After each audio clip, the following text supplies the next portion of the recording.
Bismillahirrahmanirrahim. Assalamualaikum warahmatullahi wabarakatuh. Apa khabar semua anak-anak pelajar tahun 5? Okey, Ustaz doakan kamu semua berada dalam keadaan yang sihat. Okey, jadi pada hari ini kita akan teruskan lagi pembelajaran kita di dalam mata pelajaran ibadah. Okey, jadi sebelum itu, jom kita bersama-sama dulu membaca doa sebelum belajar. Bismillahirrahmanirrahim.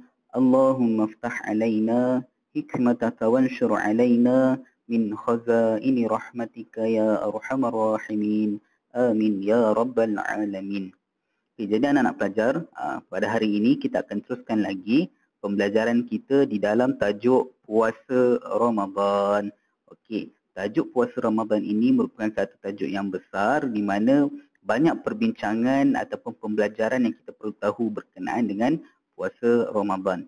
Okay, pada minggu lepas kita dah belajar berkenaan dengan perkara-perkara yang membapalkan puasa. Okay, jadi pada hari ini kita akan teruskan lagi sesi pembelajaran kita di dalam tajuk yang baru iaitu berkenaan dengan orang yang diberi rukhsah untuk tidak berpuasa. Okay, orang yang diberi rukhsah untuk tidak berpuasa ni siapa? Jom kita akan tengok. Jadi sebelum itu, Ustaz nak kamu keluarkan buku teks ibadah tahun 5 ini. Kamu boleh buka di halaman 49. Okay, buka dulu. Okay, di muka surat 49. Okey, jadi pada hari ini kita akan tengok berkenaan dengan orang yang diberi rukhsah untuk tidak berpuasa. Okey, rukhsah ini bermaksud diberi keringanan ataupun diberi kelonggaran ataupun juga diberi pilihan untuk tidak berpuasa. Okay, jadi sebelum ini kita dah tengok perkara yang membatalkan puasa di mana kalau orang ataupun orang yang sedang berpuasa ini melakukan salah satu daripada perkara-perkara yang membatalkan puasa, secara automatik puasa dia batal. Okay, jadi kita akan tengok pula orang yang diberi rukhsah, mana orang ini, golongan ini diberi peluang untuk tidak berpuasa. Okay, jom kita tengok. Okay, yang pertama, orang sakit dibolehkan berbuka. Orang sakit, golongan yang pertama adalah orang yang sakit ataupun orang sakit. Orang sakit ini tidak mengenal usia ataupun kita tak tengok pada usia.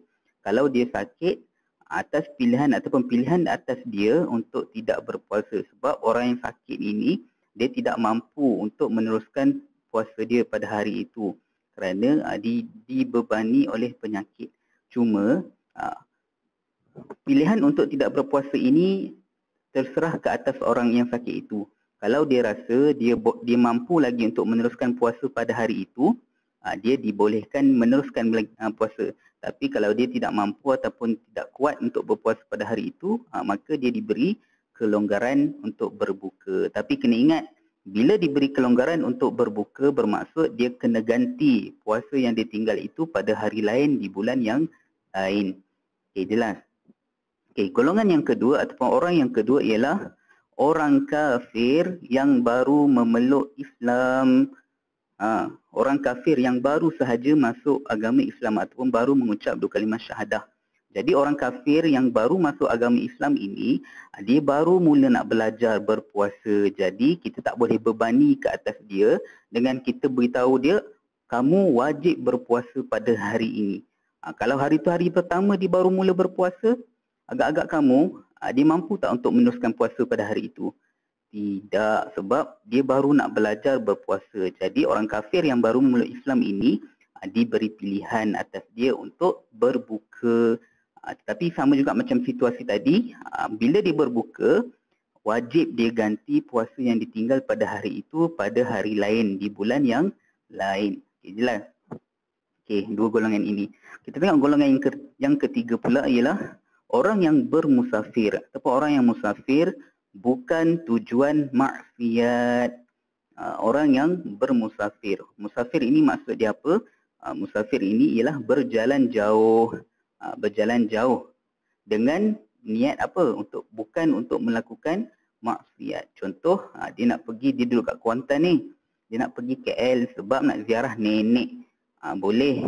Ataupun kalau dia rasa penat pada hari itu, dia diberi pilihan untuk berbuka puasa. Tapi kena ingat, musafir ini sekurang-kurangnya jarak perjalanan untuk musafir ataupun yang kita dah belajar sebelum ini berkenaan dengan solat jamak dan qasar. Kalau kita nak bermusafir, sekurang-kurangnya berapa kilometer, bersamaan dengan 89 kilometer ataupun ukuran dalam bahasa Arab sebanyak 2 marhalah. Okey, jelas. Okay, jadi orang yang bermusafir dengan niat yang baik, dia diberi pilihan untuk tidak berpuasa pada hari tersebut. Juga kalau dia berbuka, dia wajib ganti hari yang dia tinggal itu, puasa yang ditinggal itu pada hari yang lain. Okay. Golongan yang keempat pula ialah orang yang sangat tua. Orang yang sangat tua seperti datuk, nenek, kalau kamu ada moyang, dia ni dah tak larat dah untuk berpuasa. Jadi orang yang tak larat ini ataupun terlalu tua, sakit pula tu, dia diberi kelonggaran untuk berbuka puasa. Tetapi cuba kamu fikir, dia dah tak larat, wajib tak dia ganti puasa dia? Okey, puasa yang ditinggal itu wajib juga dia buat. Tetapi orang yang sangat tua ini, dia ada satu cara untuk dia tidak menggantikan puasa, iaitu dia kena bayar fidyah. Fidyah kerana meninggal ataupun fidyah kerana tidak berpuasa. Jadi golongan ini diberi ruang ataupun diberi pilihan untuk membayar fidyah. Kerana apa? Kerana dia ini memang dah tidak mampu dah untuk berpuasa dan juga tidak mampu untuk menggantikan puasa yang dia tinggal itu. Maka pilihan lain, dia kena bayar fidyah. Okey, untuk tajuk fidyah, kamu akan belajar nanti sebab dia merupakan tajuk yang besar juga. Cuma kamu kena tahu, orang yang sangat tua ini, dia diberi pilihan untuk tidak berpuasa. Okey, jelas? Okey, tengok golongan yang kelima pula ialah perempuan yang sedang haid atau nifas. Okey, perempuan yang sedang haid atau nifas, iaitu perempuan yang sedang berhadas besar. Wajib ke atas dia untuk tidak berpuasa sebab ketika dia mengalami haid atau nifas, dia dikira sedang berhadas besar. Apa-apa ibadah yang dia lakukan tidak sah.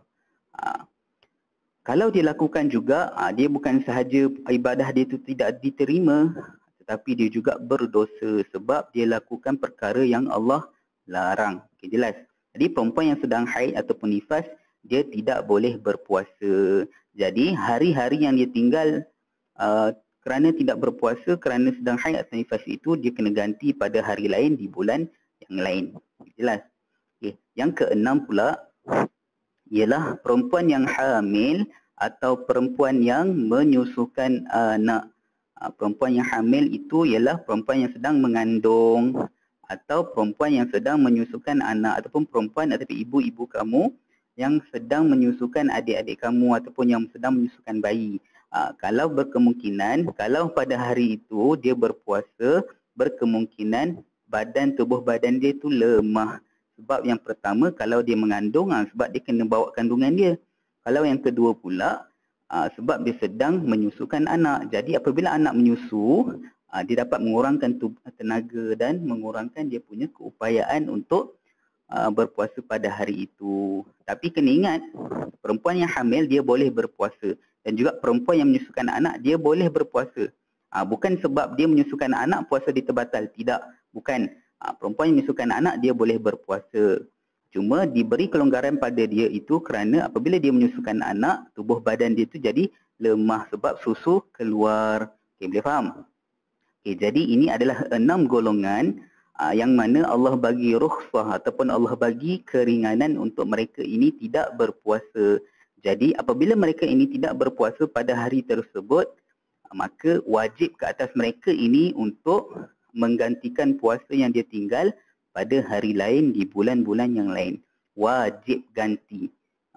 Boleh faham? Boleh jelas? Okey. Jadi kalau kamu tak nak ganti, contoh kalau kamu berada di dalam salah satu golongan ini, seperti kamu pergi bermusafir, kamu naik kereta, penat ke naik kereta? Tak penat rasanya sebab bukan kamu yang memandu. Kamu duduk belakang je kan. Okey. Jadi apabila kamu dalam Islam dah bagi kelonggaran untuk berbuka puasa. Tapi kalau kamu malas untuk nak ganti puasa, kamu boleh teruskan lagi puasa kamu pada hari itu. Boleh faham? Kerana apa? Sebab apabila kita berpuasa sehari di bulan Ramadan, pahala ataupun ganjaran dia tak sama macam kita ganti puasa di hari yang lain, di bulan yang lain. Sebab itulah kelebihan bulan Ramadan. Pahala puasa dia tidak sama macam kita puasa-puasa sunat di bulan-bulan yang lain. Rugilah kepada kamu. Kamu ni mampu lagi nak meneruskan puasa pada hari itu. Tapi kamu ambil pilihan untuk berbuka. Bukan Ustaz cakap tak boleh, boleh. Cuma kamu akan rugilah sebab Ramadan ini, bulan Ramadan ni ataupun puasa Ramadan ini hanya datang setahun sekali sahaja. Rugilah kalau kamu tidak berpuasa penuh. Okey. Jadi kena ingat 6 golongan ini yang Allah dah bagi kelonggaran untuk tidak berpuasa. Okey. Boleh faham? Boleh jelas? Okey, jom kita tengok pula. Apabila diberi pilihan untuk tidak berpuasa, bermaksud dia kena berbuka. Kalau berbuka, dia kena baca doa berbuka puasa. Sama juga apabila kamu puasa penuh, puasa sehari itu penuh, nak berbuka, Nabi dah ajar dah bacaan doa ketika berbuka puasa. Jom kita tengok. Okey, doa berbuka puasa. Okey, Ustaz rasa Ustaz yakin dah yang kamu ini semua dah hafal dah doa berbuka puasa. Jadi jom kita sama-sama ulang balik, kita sama-sama belajar balik berkenaan dengan doa berbuka puasa ini. Okey, doa dia macam mana? Okey, jom dengar Ustaz baca, kamu boleh ikut. Bismillahirrahmanirrahim. Allahumma laka sumtu wa bika amantu wa ala rizkika aftartu birahmatika ya arhamar rahimin. Maksud dia, ya Allah, untuk engkaulah puasaku dan dengan engkaulah aku beriman dan atas adanya rezeki engkaulah aku berbuka disertai dengan rahmat engkau wahai Tuhan yang maha pengasih. Okey, jadi ini adalah doa berbuka puasa. Jadi apabila kamu hendak berbuka puasa, bacalah doa ini. Sebab apa doa ini kita nak meminta sesuatu daripada Allah. Allah suka orang yang selalu berdoa kepada dia. Menunjukkan yang kita ini sentiasa ingat kepada Allah Subhanahu wa Ta'ala. Okey. Jadi ini sahaja pembelajaran kita pada hari ini berkenaan dengan yang tadi, berkenaan dengan orang yang diberi kelonggaran untuk tidak berpuasa. Okey, kamu kena faham 6 golongan itu. Jadi kalau salah satu itu terjadi pada diri kamu, kamu kena ingat kalau kamu tak mampu untuk meneruskan puasa, kamu boleh berbuka puasa, tapi wajib ganti di hari yang lain, di bulan yang lain. Okey. Jadi cukup itu sahaja pembelajaran kita pada hari ini. Kita akan teruskan lagi perbincangan berkenaan dengan puasa Ramadan ini pada minggu hadapan dengan tajuk yang baru ataupun perbincangan yang baru. Okey, Ustaz harapkan kamu faham dengan perbincangan kita pada hari ini. InsyaAllah ada rezeki kita berjumpa lagi pada minggu hadapan. Assalamualaikum warahmatullahi wabarakatuh.